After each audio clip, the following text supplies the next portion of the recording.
Welcome to episode number 48. I'm your host, Alpha Mike. Today's show, we're going to be talking about your buddy, your friend, your confidant, that person that you can share secrets with and receive pretty good guidance on the next LPolice Radio.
Episode number 48. We are moving along on the charts. Today we're going to talk about that individual that you may consider your buddy. Now, everybody has their own different buddy. Their buddy represents something different in every individual's life. But most of the time, they are confidence builders. They are people that will encourage you when you need encouragement. They are individuals that will share stories with you, and you, of course, will share with them. They know a little bit more details than anybody else about you, and you can rely on some pretty good advice from them. You have classified them as your buddy. How important it is to have a buddy, especially when you're in law enforcement, it's huge. It is huge, and we will talk about that. But before we get to that, I am excited about what's coming. As you know, in our last podcast, or last several podcasts, we've been talking about LPolice Radio coming to an end, and that will happen and including this show, 3 more shows. And we are replacing it with Raider Cop Nation. And we explained on our last podcast why. I don't want to rehash that old show. But it's a time that we feel we've got to make that move, that change. And I'm looking forward to the change. I think it's going to be very positive. And a lot of my analytics, which is kind of statistics on where we're going, I don't do it. They're done by the computer and our providers. And Raider Cop Nation came up with pretty good numbers. We have officially obtained the domain. So we have RaiderCopNation.com that will replace LPoliceRadio.com. And we've created 2 logos. We are going to be using both logos. We have looked at extensively what type of logo to use, what attracts the eye, and so forth. So we've accomplished that as well. And then we're off to trademarking what we're doing. Whole different game. And we're coming out a lot harder, a lot heavier, a lot stronger on this podcast. As I said in previous podcast, LPolice Radio really derived in 2007, and it went on for 8 years. It was kind of like buried a little bit, rehashed as LPolice Radio, and we are going on our 1-year anniversary. But we quickly noticed that we had to make a change. So that change is coming. So look forward to it. I know I'm excited too. Also on Twitter, we have the new Twitter account, which is @NationCop. The Nation, N is capital, the C in cop is capital. @NationCop, and that you will find Raider Cop Nation on there. And we're starting to build that, as well as our Facebook account, which is Facebook/Raider Cop Nation. And YouTube and all that other stuff is coming later. A lot of work that has to go into it, but it's enjoyable work. We have also, and lastly, real quick, I'll mention it again, we have come up with a list of panelists. We call these panelists, the panel. Great name, isn't it? It goes very well with what we were just talking about. So the panel is created of permanent guests that we will have that will come on the show, and they will talk about their experiences and their area of expertise. Of course, that's going to help us tremendously on this show.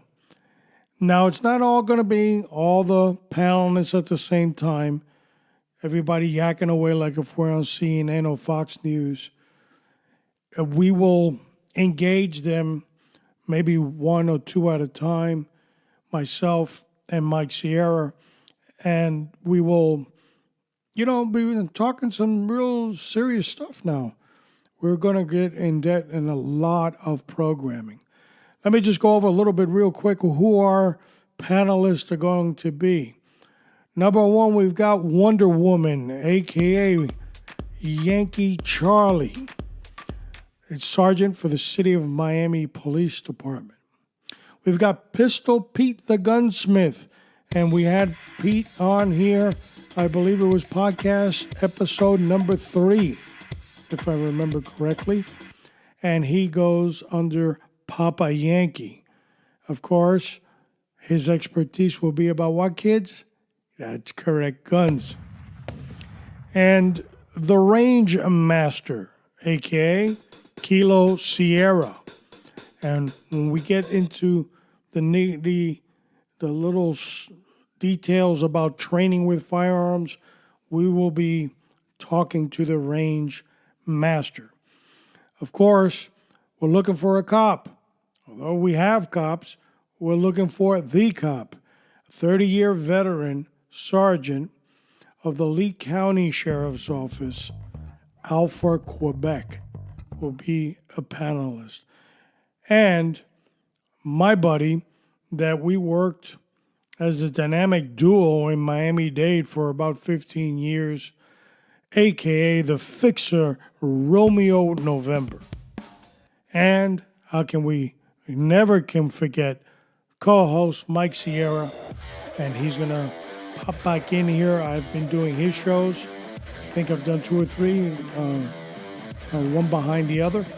And now I'm doing his, he's doing my show. So, well, between both shows, we're going to have hours of duties ahead of us. So that's the panel. And a lot of them have, they're very opinionated. They are, most importantly, a group of individuals that I consider greatly, and I consider them my friends and family, and I look forward to hearing their opinions on a lot of our issues on the show. Today's show, we're talking about that individual that you consider a buddy, a partner. Not too long ago, my dear friend, Jake, he died. It was unexpected. That I knew of, he didn't have any life-threatening illnesses. And I enjoyed his company. I enjoyed his conversations. After his death, immediately after his death, I did a podcast and I did mention about him. And I wanted to sort of like honor him in that podcast. And I'll post it on the show notes. But I couldn't. It was a very emotional time for me. And it still is a little bit. But Jake was unique. I can tell you what a lot of people have posted on Facebook about him. To wrap it up in just one quick saying, somebody posted, you had to have known him. And if you didn't know who he was, you would have said he's obnoxious and I don't like this guy and what in the world is wrong with this guy? He was loud. He was boisterous. He let everybody know how he felt, even if you didn't want to know how he felt. That's how he rolled and that's how he operated. But I want to talk mostly about how I met him. Of course, I met him through my employment in Miami-Dade as a law enforcement officer. He had 7 years on me. And I ran into him when I met him through his loud and obnoxious behavior. My first attitude was, this guy's, rude. He's just, who can ever talk to this guy? And as time went on, we started bonding and we became the closest of friends. But it didn't take me long to realize that Jake had certain issues, and I'm not saying that in a negative terminology, but when I mean issues, he was very unique on how he conducted himself and interacted with other people. And to a lot of people, he had issues. But normally, you would just say he's an obnoxious individual, let's just say. But in that attitude that he had, there was tremendous, tremendous wisdom. The guy knew a whole lot, and he knew a lot about what was the components, how law enforcement ran, the wheels it ran on, what you can and cannot do. He was an encyclopedia in many respects. But sometimes, and those that knew him know that I'm right, you'd have to listen to a 1 hour long dialogue to get 15 minutes of material. But they were an enjoyable 1 hour of dialogue. The man had a uniqueness about him that put you in stitches. It was one joke after another joke after another joke. And I have said often here that law enforcement compensates for a lot of the horrors that it deals with on a daily basis with humor. And Jake was a part of that humor. And as a squad member, that's all he did. And I'm going to share some of those stories, the ones I can. And everybody that I know started hating him, got used to him, and now that he's gone, they love him. He was just special. And a lot of things that he did was he picked up on certain behavioral traits of people and he would copy them or use them in jokes. And God forbid that you committed a mistake and he was anywhere around because you were going to be the brunt of the joke for the next several weeks, months, or maybe years. And nicknames were going to be forged from your mistake. That's who he was.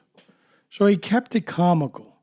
No matter how bad you felt and you were upset and you hated the world, he kept it comical. Now, he had bad days too, He would come to work, he was a little bit grouchy. But in that, you enjoyed it too because it became a dialogue. It was comedy relief. He would go on for a long time, hours and hours, no periods, no commas, and it was it was like rapid fired machine gun, and you could go ahead and enjoy it. But his wisdom was above no other. This guy was an human encyclopedia. He was what I used to call him the Gazette. He knew everything about everybody, when they did it, and how it went down. And when you asked him something similar to work related, and you say, well, how did they handle this back in the day?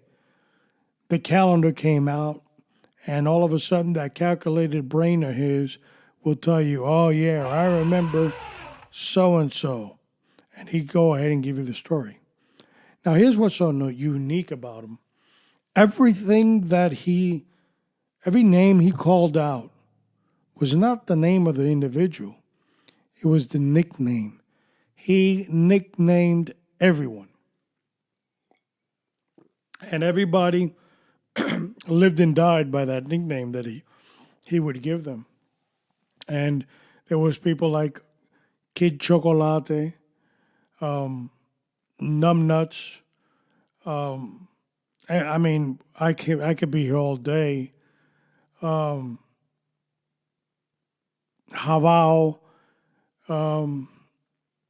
just a lot of people, and I don't want to bore you with the names. That's what I'm debating, whether I want to unleash them all, but they don't mean anything to you, so it wouldn't mean anything. But everybody, do you understand what I'm saying?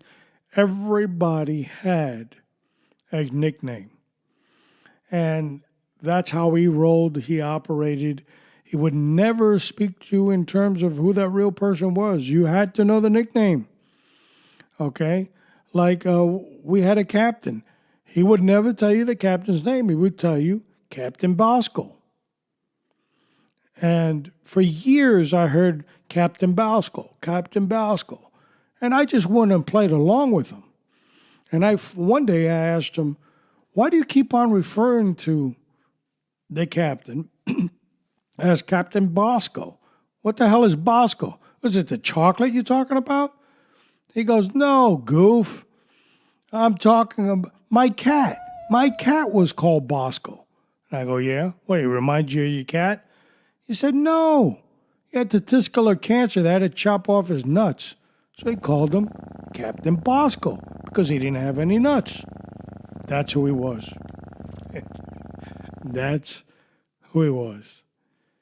The stories won't stop. I could be here for hours. I remember once we were tussling with a guy, and we're in there and trying to subdue him and grab an arm and grab a leg, and the guy had a phony leg. And in the middle of the struggle, one of the officers yanks on that phony leg and it comes right off. And he's shocked. So he thought it was his real leg. And that classic moment in the middle of the rumble, he looks at the guy and goes, look what you did now, goof. That's who he was.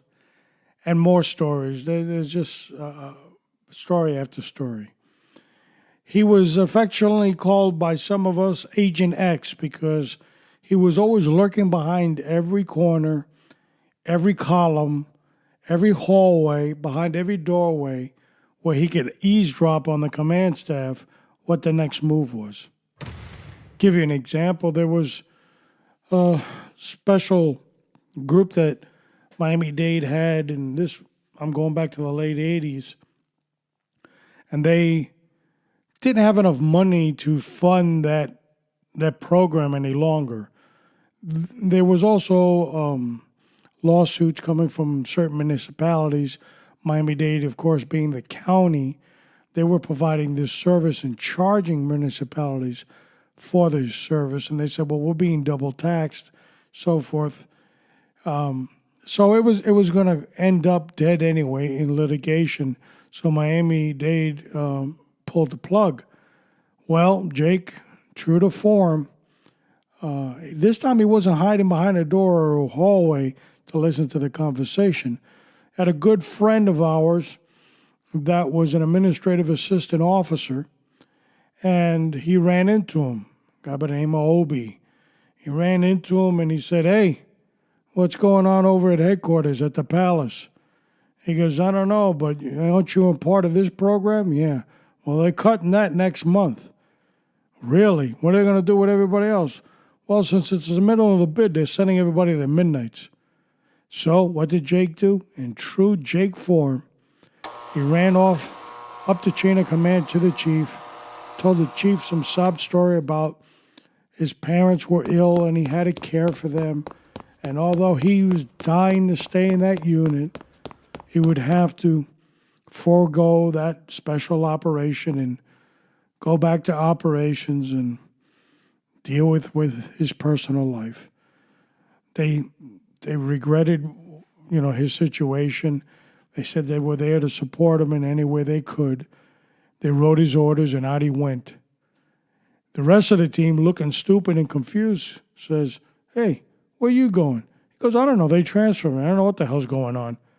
A month later, they all got transferred to midnights, and only to find out later on that the administrative officer told Jake the bag came out and they wanted to kill him. He goes, "Well, if I would have told you guys would have ran to headquarters and gave him your sob story, and mine wouldn't have worked, so screw you. Sucks to be you. I'm the good guy here." That's who he was.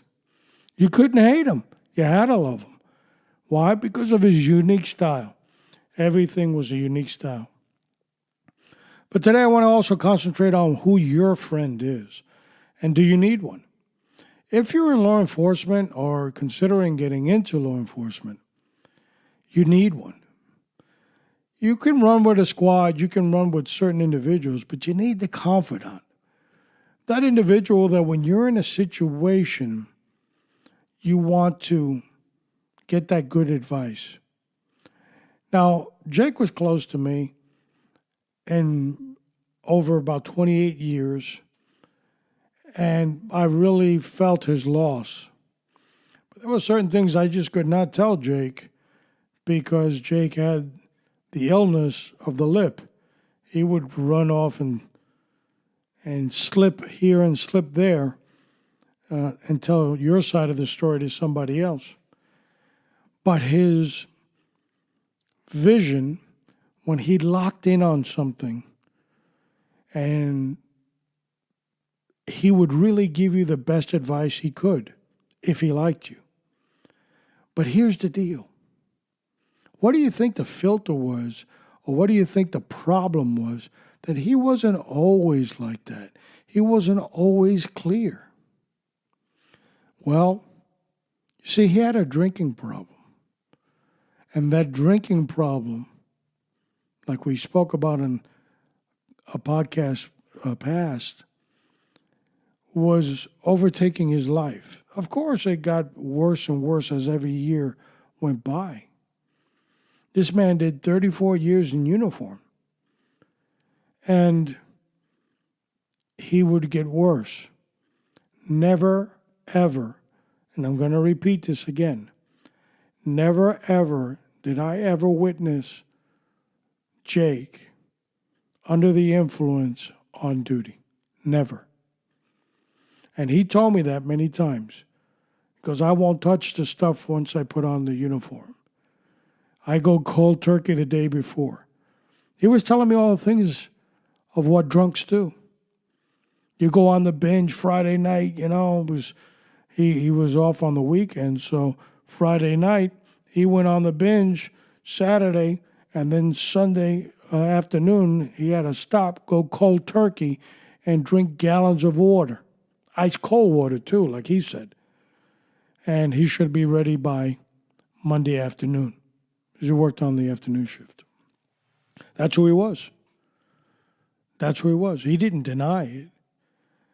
But it was consuming him. It was getting worse and worse. His health was not the best as well, and mixing that with alcohol. A lot of people have told me, well, why in the world do I want to talk about him as my buddy and then talk about these personal things? Because I don't want you or anybody else to lose to Jake. God knows how many times I spoke to him. God knows how many times I encouraged him to stop. God knows how many times I spoke to him about the word. He fooled around a whole lot. But let me tell you, we had personal conversations where he reflected on what I was saying. He agreed in many points.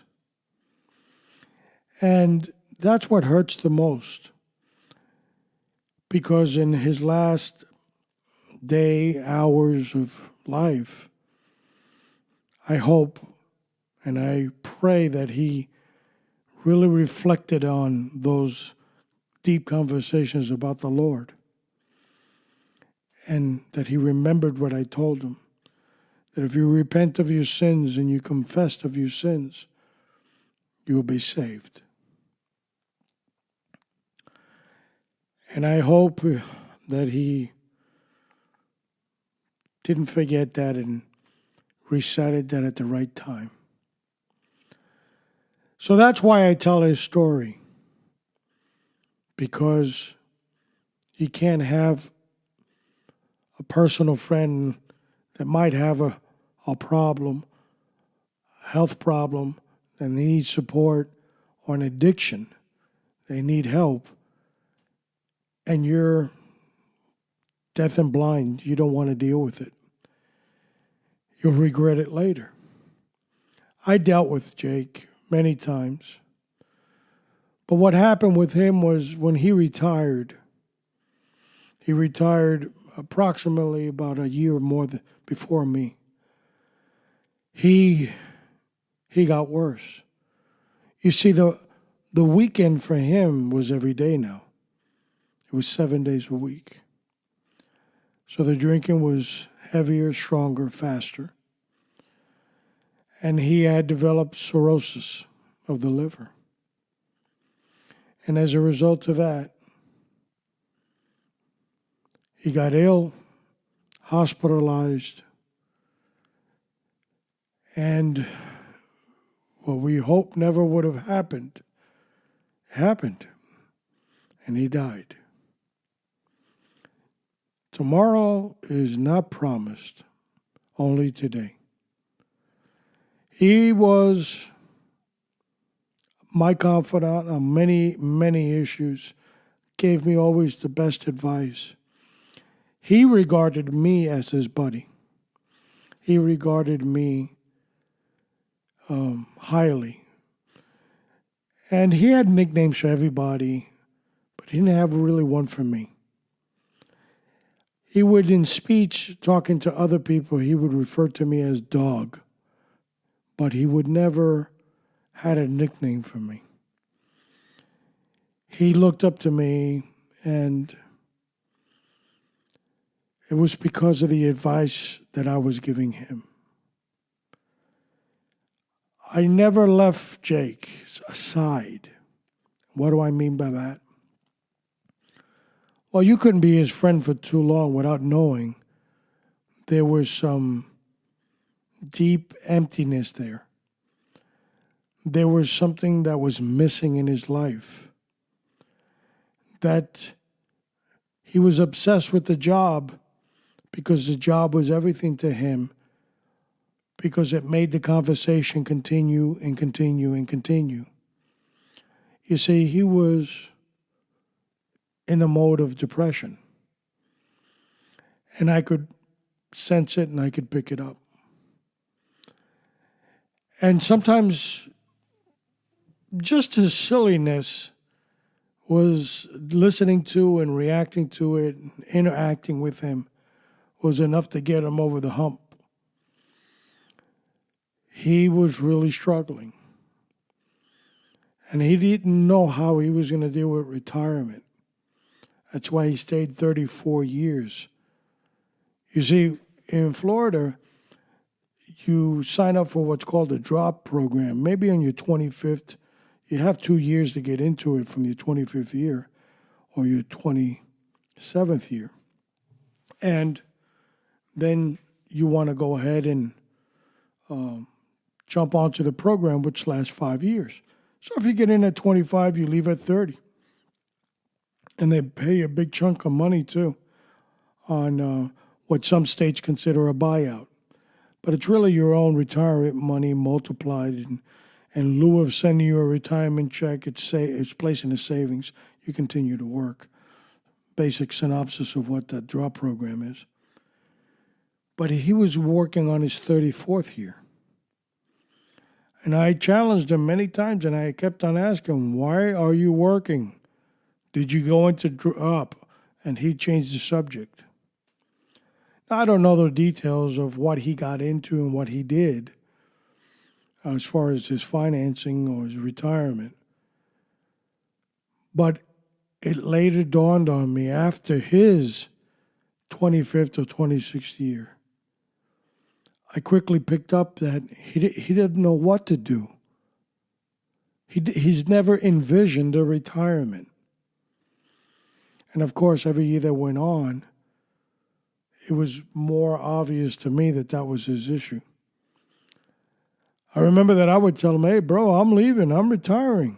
I'm leaving with 27. And I go, what are you waiting for? You know, at that time, he might have had 33 or something like that. And he told me, I don't know. I'll just stick around, because he'd give you a story. Because, I want to get 100% of my retirement because of this, because of that. The gas, the price of gas. He'd come up with everything just to change the subject. But I knew he was getting a little bit more difficult for him to come to work. I remember another officer calling me once and say, you need to talk to your buddy, man. The other day I seen him, he fell on the bushes. He lost his balance. And he's hobbling around. And I called him on it, and I had to call him on it several times. I told him, what's wrong with your foot, man? He goes, nothing's wrong with my foot. Who told you that? Who's the mentiroso, like he would say? And I told him, well, they told me that you fell down the bushes, all that. I lost my balance. They're making a big deal about it. I go, no, nobody's making a big deal. But the truth of the matter is he was losing his footing because of his medical condition. He knew he could not continue at the pace he was going. Retirement had to come. He retired. I encouraged him, and I told him, I'm right behind you, buddy. And I was. Almost a year, a little bit over a year, I trailed behind him. And I asked him, where are you going to live?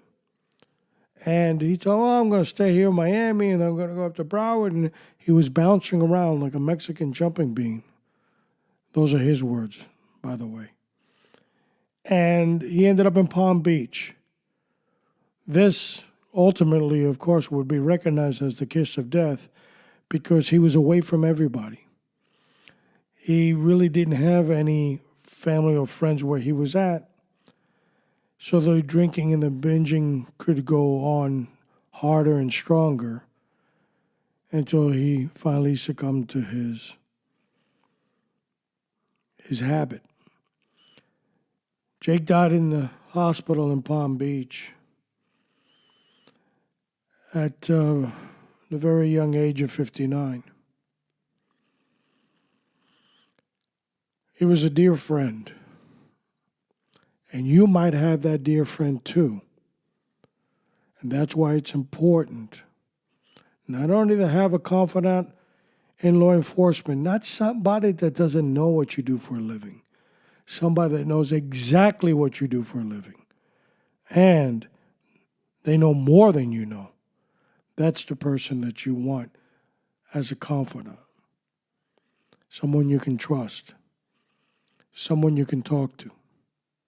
Someone, through all their silliness, you know how to communicate with them. Someone that is loyal. And that loyalty will always be there. When Jake died, myself and my former partner were kind of going, banging our heads as to when we should take off to go see him at Palm Beach Hospital. First, we were told that he had no visits. Then we were told that he was getting better. And then we were told, don't bother in coming because he might get discharged. Only to receive a text at 5 a.m. He had passed away. We hesitated. Something that we told him 100 times over and over. Never hesitate. We hesitated. Don't be the one to hesitate with that personal relationship that you might have with somebody. Either you're their confidant or they're your confidant, but it's important. Listen, a confidant doesn't come in someone's life very often. Sometimes you have them and you don't even know you do. There's other titles like friends, but what do they mean? Will a friend be there with you through tough times? Sometimes no, they won't. There's acquaintances, people you work with, but you're not prepared to call them a friend. There are family members, and although you can be more personal with them, there are certain things you might not want to mention to them because you are family. And then there's a confidant, that individual, a transparent. What you tell them, they will always give you the best advice, and that you feel safe with what their opinion is. Those people don't come often in one's life. So if you have one, cherish that individual. If you don't have one, look closely and make sure you don't. And if you've looked closely and you don't have one, you will. I guarantee you. Now, folks, it's time for the 09 training tip.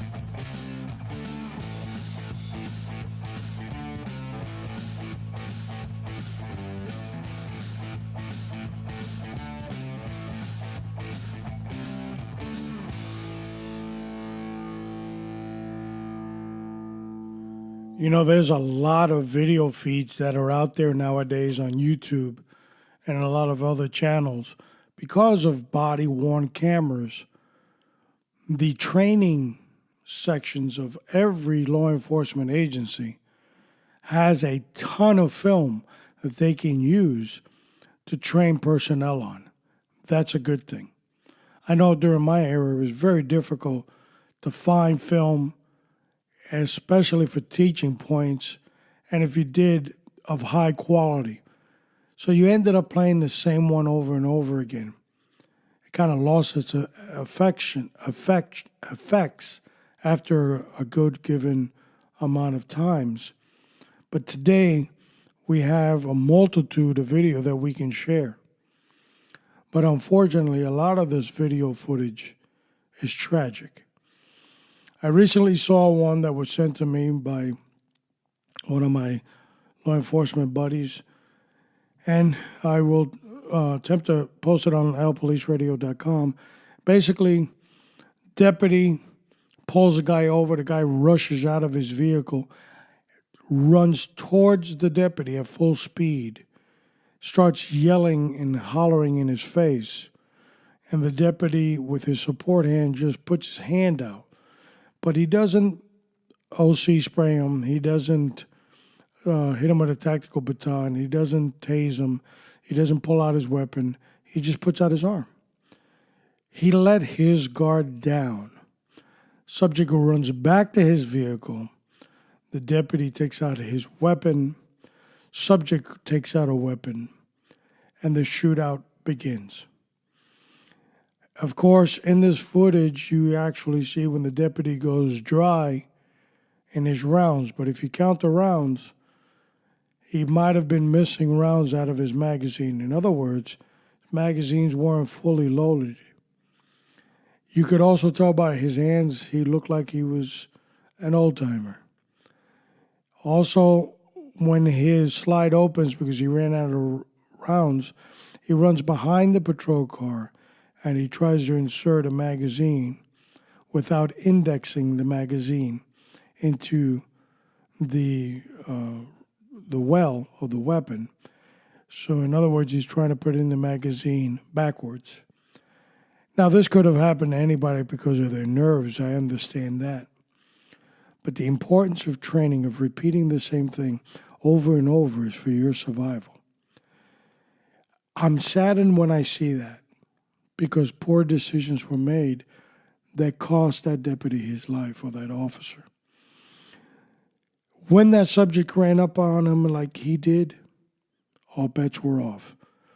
He should have put on his switch from 0 to 100 in seconds. He should have got aggressive and he should have taken command of that situation. He might be alive for it. Soon we're going to have a show, probably in 2019, and it's going to be titled The Warrior. There has been a commission that was put in place by President Obama to get away from the warrior spirit mentality and reintroduce a spirit of service, servient attitude towards police officers. Listen to me and listen carefully. Like you've never have. This is the biggest bunch of bullshit that they could ever feed you. You need to be a warrior, or else you end up in a coffin. Period. When the show comes out, we have more to say. Now, let's jump on the bike. We got a whole lot to talk about in the conversation.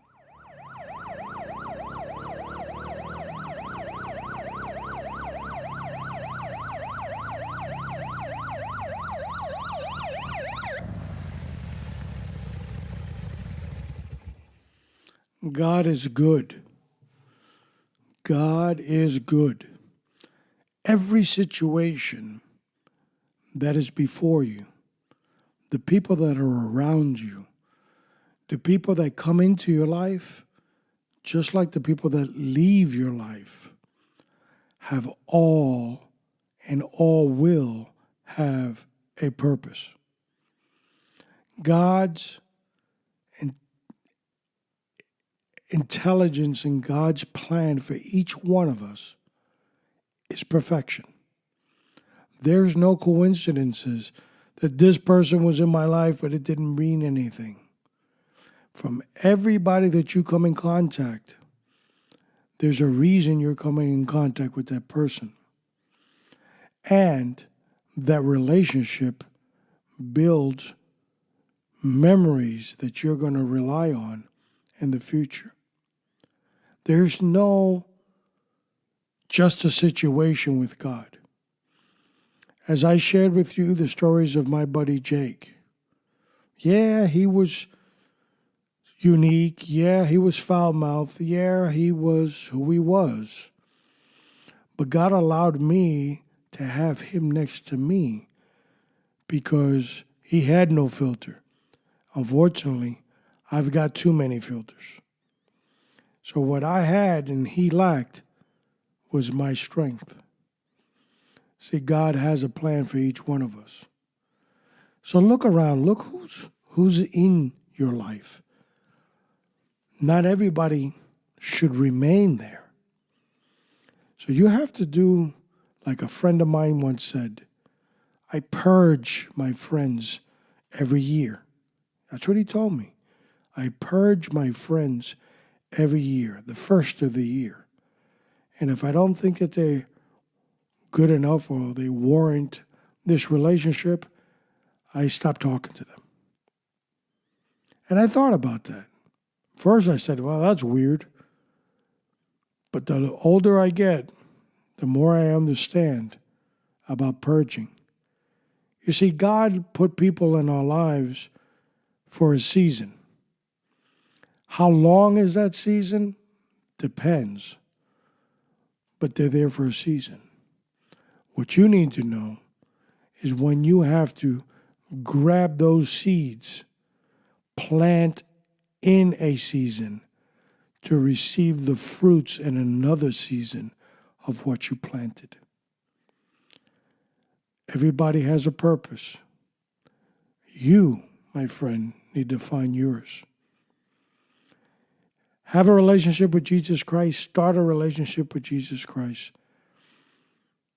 Understand that you're a sinner like I am, and that every day we need to repent of our sins.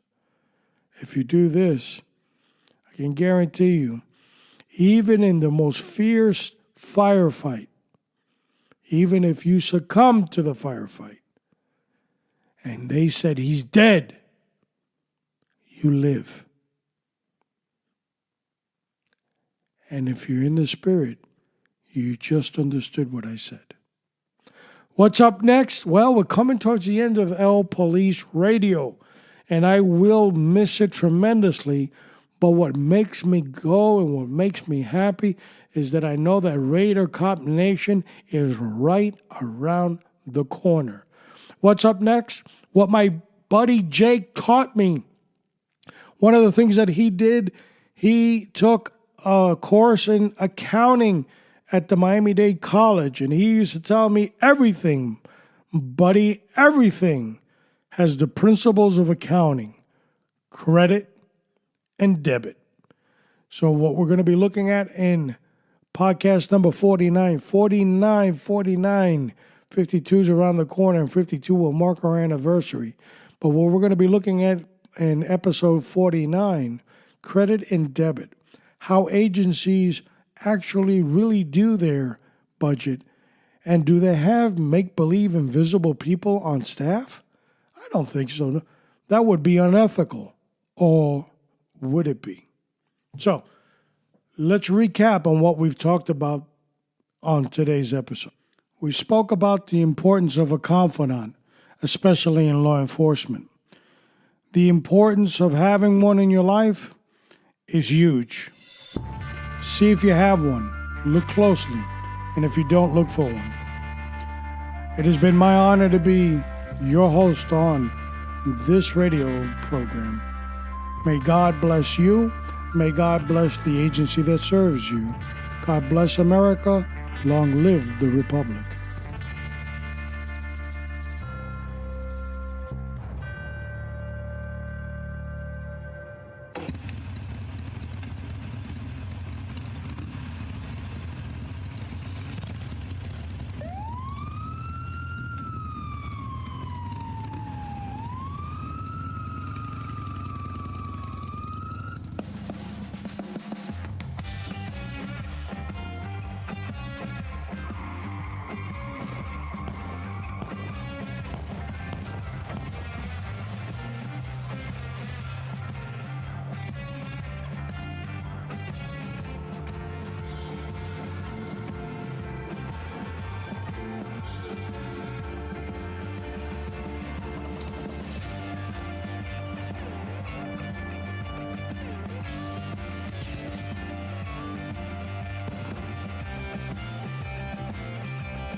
LPolice Radio.